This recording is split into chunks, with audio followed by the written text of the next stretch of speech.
Në lidhje me Meksikën, Trumpi do të dali për tek ideja që fentanili është duke përmbytur Amerikën. Në 2023 kanë qenë 110.000 vdekje nga bindozat vetëm nga fentanili, që është një problem gjigant sigurisht në vend si Shtetet e Bashkuara. Unë jam dakord, unë dëgjova Trumpin kur fori përpara Kongresit, ai akuzoi në radhë parë dhe Kinën.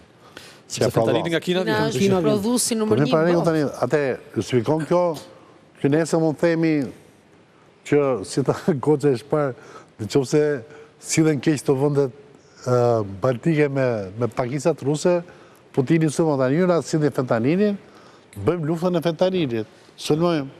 Kjo ngjan Meksik. Trumpi e ka hapur atë luftë, e ka shpallur. E ka tregtare, jo ushtarake. Jo, edhe ushtarake. Shpresoj mos e ka me desant. Kjo ngjan pak me atë që bënte Britania e Madhe me emigrantët që vinin nga Franca. Pra problemi nuk ishte i Francës si lejonte emigrantët të kalonin, problemi ishte Britanisë së Madhe që nuk kontrollon dot kufit e vet. Por lufta e tarifave ka krijuar vërtet një kaos gjigant dhe një anarki. Mund të shndrohet diçka tjetër lufta e tarifave?